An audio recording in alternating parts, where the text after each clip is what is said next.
Today's episode is brought to you by the Daily Gardener Friday newsletter. You can sign up for the newsletter over at thedailygardener.org.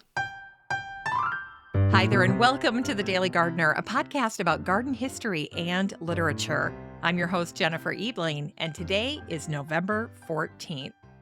Well, I have to apologize for the little break I ended up taking from the show. We got hit with some viruses in our household. And then, of course, there was the whole effort to get the gardens put to bed and then enjoying some visits from my college kids. Those were nice surprises. And then seeing PJ start his basketball season at Crown College. So very, very fun. But in any case, I wanted to start today's show out by talking to you a little bit about a book I had recommended in October. This is an old book. It's called Cream Hill by Louis Gannett. And I got my copy shortly after we celebrated Louis's birthday. He was a gardener, and I've been completely taken with this book. And if you're someone who likes to decorate with books for the holiday season, well, the cover of this book is absolutely stunning for Thanksgiving and Christmas. So the cover is a delightful faded orange, a really mellowed sort of rusty pink color. And the scene on the cover is snow-packed hills and a little farmstead. It's absolutely adorable. Here's what it says on the back of the book. One city man's Friday to Monday life on a Connecticut hilltop over the past 25 years. Now, I thought what I would do is just read this little excerpt. There is a chapter that's on the calendar, and here is a little excerpt of what he wrote for the month of November, and I thought you'd enjoy it. In November, the earth waits. Summer has gone. Autumn has passed. Winter is not yet here. The season seems uncertain of itself. It is a good chore time. We rake the leaves again. We cover some of our more precious plants with salt hay. We bank the house. I put away the screen doors. With the grass brown and the trees bare, the rains sink into the earth, and the hill spring flows again. I drain the bulky pump and motor at the maple spring. I finish stacking the wood in the cellar and begin to plan the winter's cutting, and I fell a few sizable trees for working up in snow time. We pull up the bean and squash vines and the cabbage and the chard stumps and add them to the mulch pile in the corner of the vegetable garden and store the root crops in the cellar. I cajole neighboring farmers for a load of manure. Usually they begrudge their time more than their manure. We put away the porch furniture. The house ceases to be part of the outdoors world. It becomes a refuge against dark and cold. Fewer cars roar up and down the road. Cream Hill, once more, is a world of its own, apart. When the earth rests, man wants to rest too. I rediscover the pleasure of sitting by a fire and reading. November, too, is walking time. The gardens are asleep. They no longer snatch at you as soon as you poke your nose out of doors. It was in November that I first found Catch-all, the great rock slide, where Charles Gould told me he used to catch bobcat kittens 60 years ago. And the curious dry gulch in the rocky hill behind Hatcher Hughes' place, where moosewood, usually a shrub, grows 40 feet tall. In November, I spotted the dry brown leaves of yellow lady slipper and Phil Pelagio's pines, and I marked them for rediscovery in May when the ferns hide them. Isn't that sweet? So the book is called Cream Hill. It's by Louis Gannett, and if you can get yourself a copy, you'll love just having it sit out on an end table or coffee table or by your bedside this holiday season. All right, let's get to today's garden history. Today in garden history, we start out by celebrating the birth of Xavier Bichat, the French anatomist and pathologist. He's remembered as the father of modern histology, or the study of tissues. Xavier did not use a microscope, and yet he still discovered 21 distinct types of tissues in the human body. His work accelerated and transformed the way that doctors understood disease. Sadly, Xavier died accidentally in his early 30s in 1802 after falling down the steps of his own hospital. Today, Xavier Bichat's name is one of the 72 names that are inscribed on the Eiffel Tower. Xavier's work was grounded in observations of the natural world. A lover of nature, Charles Darwin quoted Xavier in his book, The Descent of Man. He wrote, "The great botanist Bichat long ago said, 'If everyone were cast in the same mold, there would be no such thing as beauty. If all our women were to become as beautiful as Venus, we should for a time be charmed, but we should soon wish for variety.'" Well, the beauty of nature and the secret to that beauty is thanks to nature's diversity and the ephemeral nature of all things, whether it's the seasons, flowers, the weather, etc. It was Xavier Bichat who wrote, "Life is the sum of forces resisting death." And today we also celebrate the birthday of Henri Dutrochet, the French physician, botanist, and physiologist. He was born on this day, November 14th, in 1776. After studying the movement of sap in plants in his home laboratory, Henri discovered and named osmosis. Henri shared his discovery with the Paris Academy of Sciences way back on October 30th in 1826. Like the cells in our human bodies, plants don't drink water, they absorb it through osmosis. Henri also figured out that a plant's green pigment, chlorophyll, is essential to how plants take up carbon dioxide. Hence, photosynthesis cannot happen without chlorophyll. And if you've ever asked yourself why plants are green, the answer is chlorophyll. Since chlorophyll reflects green light, it's what makes the plant and its leaves appear green. As for Henri, he was a true pioneer in plant research. He was the first to examine plant respiration, light sensitivity, and geotropism, or how the plant responds to gravity. Geotropism can be a confusing topic to study at first, but I like to think of it this way. The upward growth of plants fighting against gravity is called negative geotropism, and the downward growth of roots growing with gravity is called positive geotropism. And here's another little fun fact. There's a tiny part of the plant at the very end of the root that responds to positive geotropism, and it's called the root cap. So what makes the roots grow downward? It's that small but mighty root cap. It responds to positive geotropism. And today we remember Astrid Lindgren, the Swedish writer of fiction and screenplays. It's her birthday today. She was born on November 14th, back in 1907. Astrid is remembered for several children's books, including Pippi Longstocking.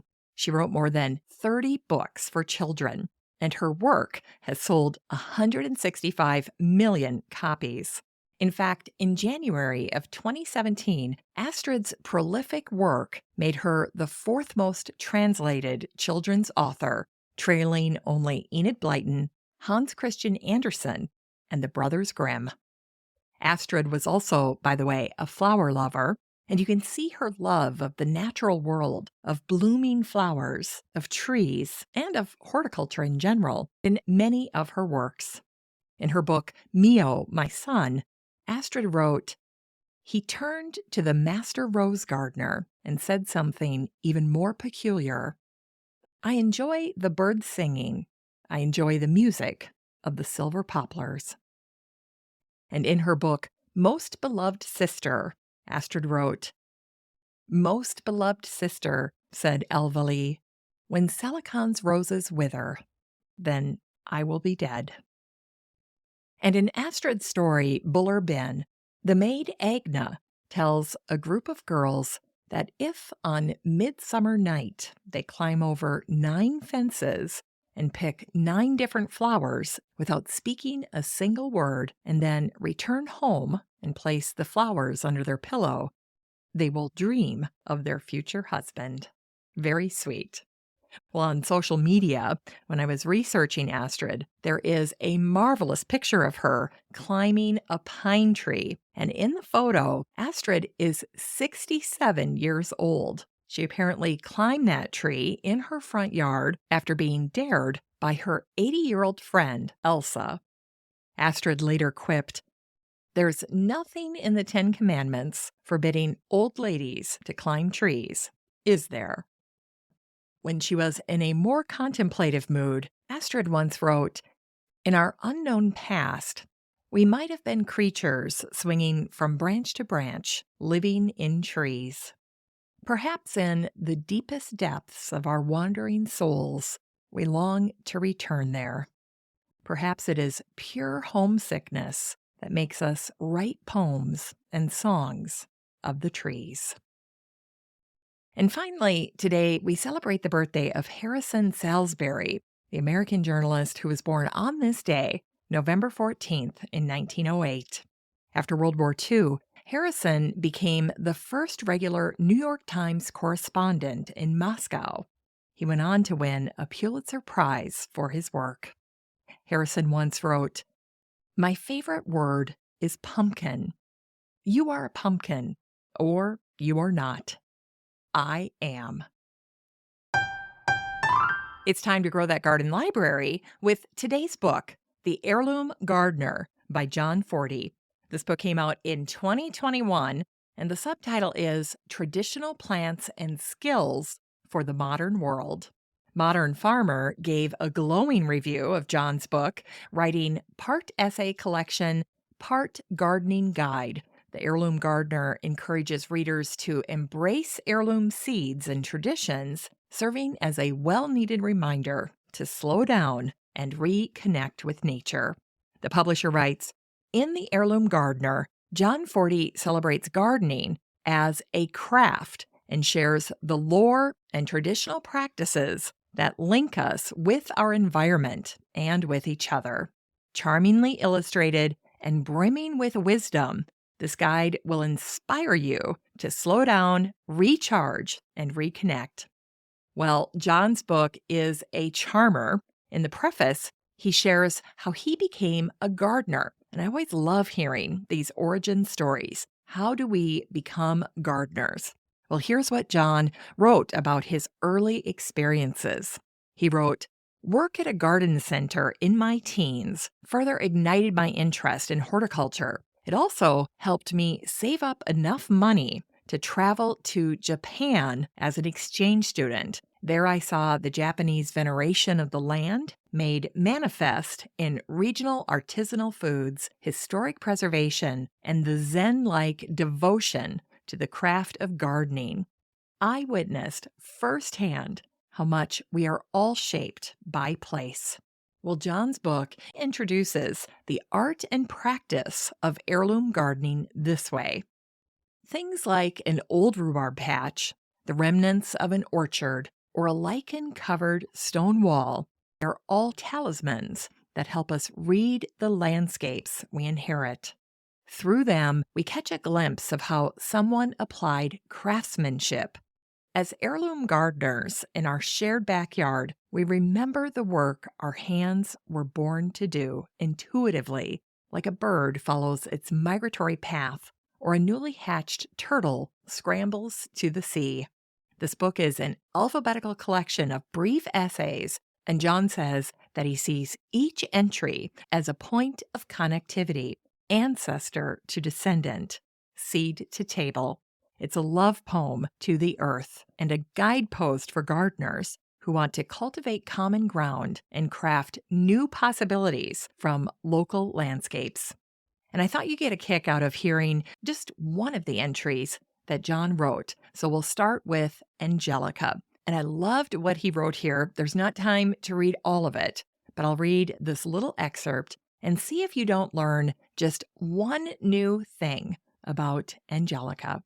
And by the way, this plant is one of my favorites in the garden, and I acquired it early on, probably about 20 years ago, as a volunteer in my garden. It probably hitched a ride with a plant that I got at a plant sale.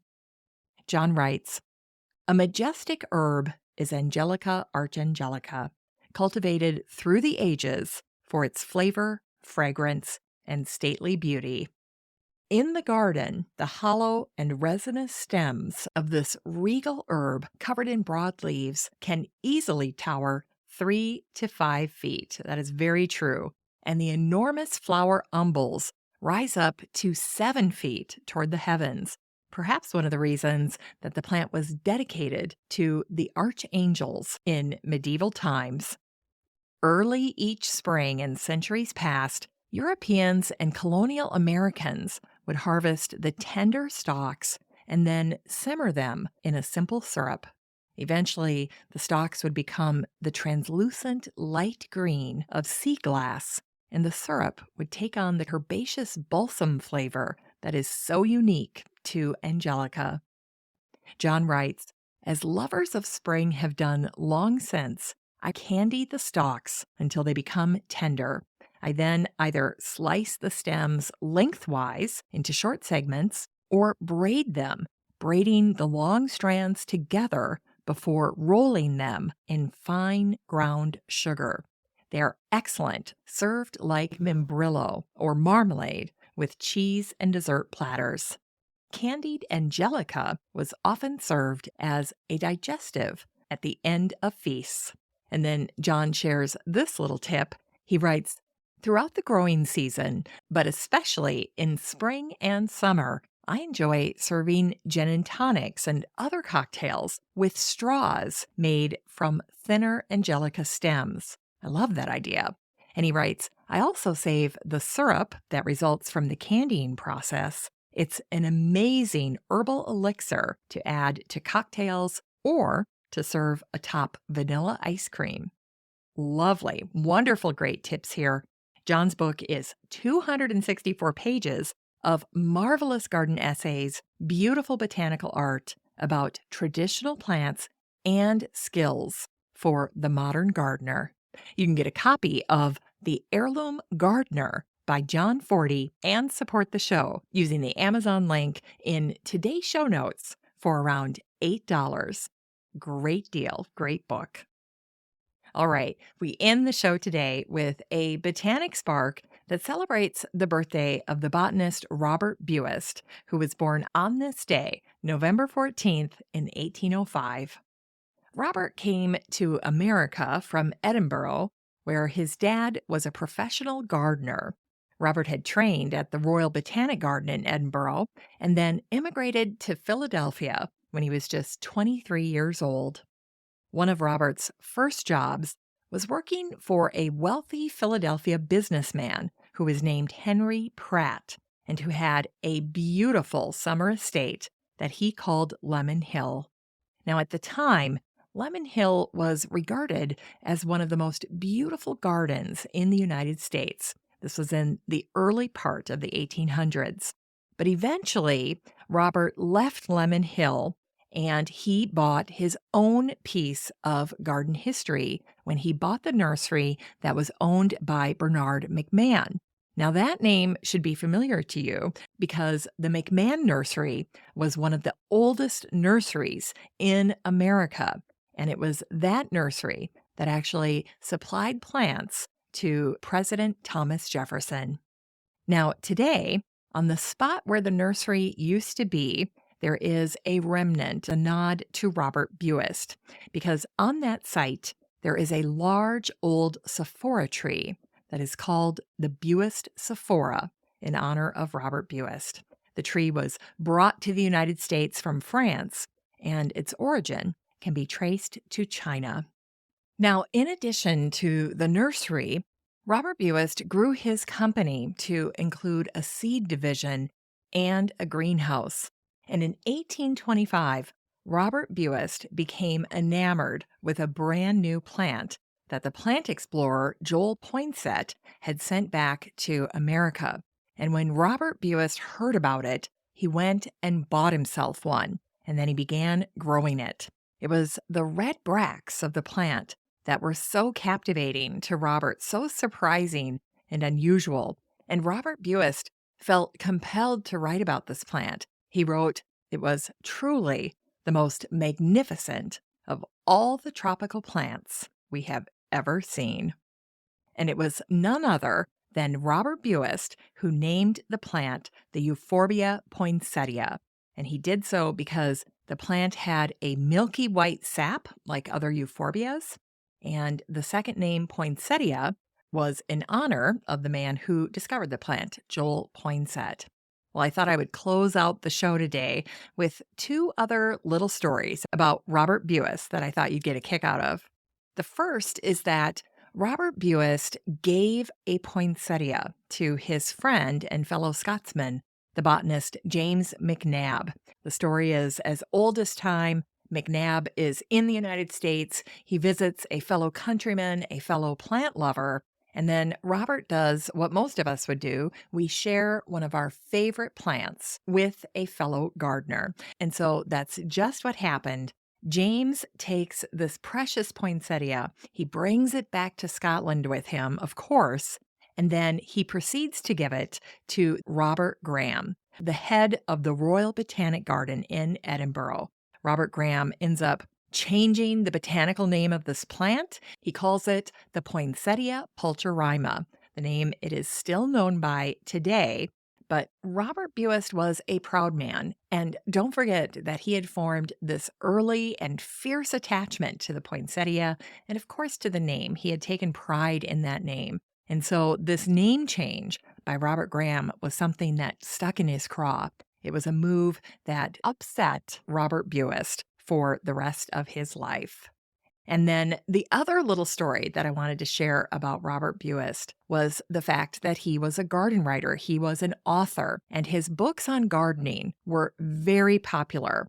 In fact, when Stonewall Jackson, the great Southern general, discovered gardening in his midlife, he was around 40 years old. It was actually a book by Robert Buist that became his sort of garden Bible.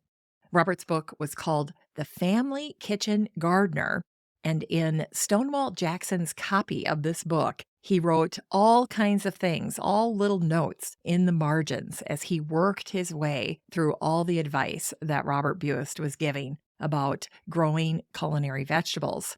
And like many gardeners still do today, Stonewall Jackson would write the sweetest little, still relatable notes in the margins. He would write simply, "Plant this," or "Try this," as he was making his way through the different plants that were in Robert Buist's book. I find that so sweet. These were the plants that Stonewall Jackson wanted to try in his own garden. And of course, sadly, the Civil War cut all of that very, very short.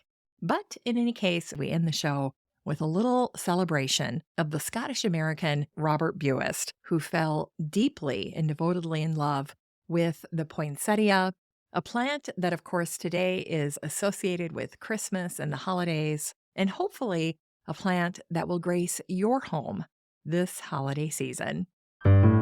All right, that's it for today's show. Thank you so much for listening to The Daily Gardener. And don't forget about that copy of Cream Hill by Louis Gannett. And just a reminder that you have a standing invitation to join the free Facebook group for listeners of the show.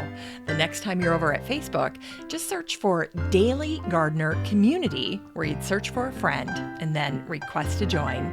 And if you'd like more of The Daily Gardener, you can subscribe to the newsletter over at thedailygardener.org. And don't forget that you can also show your support for the show by using the Buy Me a Coffee link over at the website or in today's show notes. This is Jennifer Ebling. Thanks for listening to The Daily Gardener. And remember, for a happy, healthy life, garden every day.